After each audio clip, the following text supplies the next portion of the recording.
2013 থেকে 2017 পর্যন্ত মাদকের মামলা দণ্ডের হার 50 থেকে 52%। মাদকদ্রব্য নিয়ন্ত্রণ অধিদপ্তরের হিসেবে মামলা পরিচালনার ধীর গতির কারণে জেলে বাড়ছে মাদকের আসামির ভিড়। অন্যদিকে প্রতি বছর মাদকের বিচারাধীন মামলার সংখ্যাও বাড়ছে। আইন প্রয়োগের বিভিন্ন স্তরের সমন্বয়হীনতা নিয়ে মাদকের বিরুদ্ধে অভিযান কতদূর এগোবে তা নিয়ে প্রশ্ন থেকেই যাচ্ছে। সেলিয়া সুলতানার রিপোর্ট, ক্যামেরায় ছিলেন মোমেন হোসেন।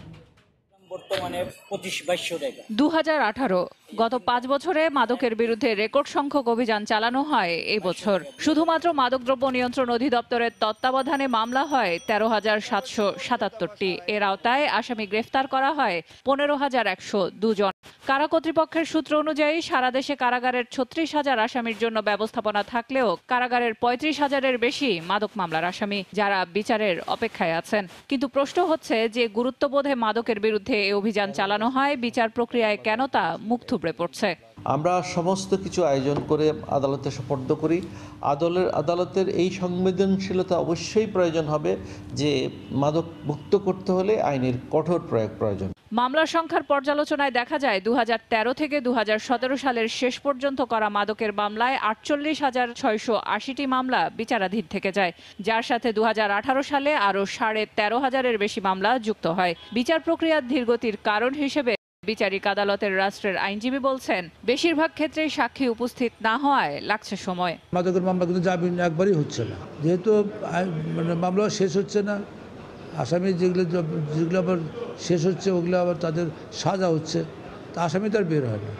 এই জন্য ওখানে জেলখানে ক্রাউডেড হয়ে গেছে।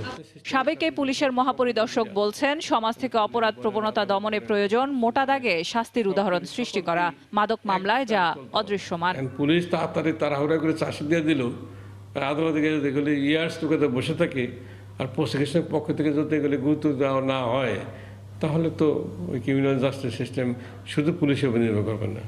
পরিস্থিতি থেকে উত্তরণের উপায় কি, এমন প্রশ্নে রাষ্ট্রের সর্বোচ্চ নিরাপত্তার অধিকারীও দেখাতে পারলেন না কোনো আশার আলো। আমার মন্তব্য নেই, এটা আইন মন্ত্রণালয় থেকে বলবেন।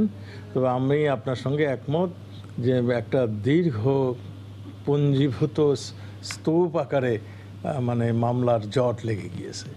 এইগুলো অবশ্যই আলোর মুখ দেখা উচিত তাড়াতাড়ি। গত বছর থেকে মাদক নির্মূলের ব্যাপারে সরকার জিরো টলারেন্স নীতি অনুসরণ করছে। সংশ্লিষ্টরা বলছেন, মাদক নির্মূলে শুধুমাত্র মাদক জব্দ বা আসামি গ্রেপ্তারেই তৎপরতা নয়, বরং বিচার প্রক্রিয়ার প্রতিটি স্তরে তৎপরতা না দেখা গেলে আসলে ভেস্তে যেতে পারে সমাজ থেকে মাদক নির্মূলের মূল উদ্দেশ্য। সেলিয়া সুলতানা, সময় সংবাদ, ঢাকা।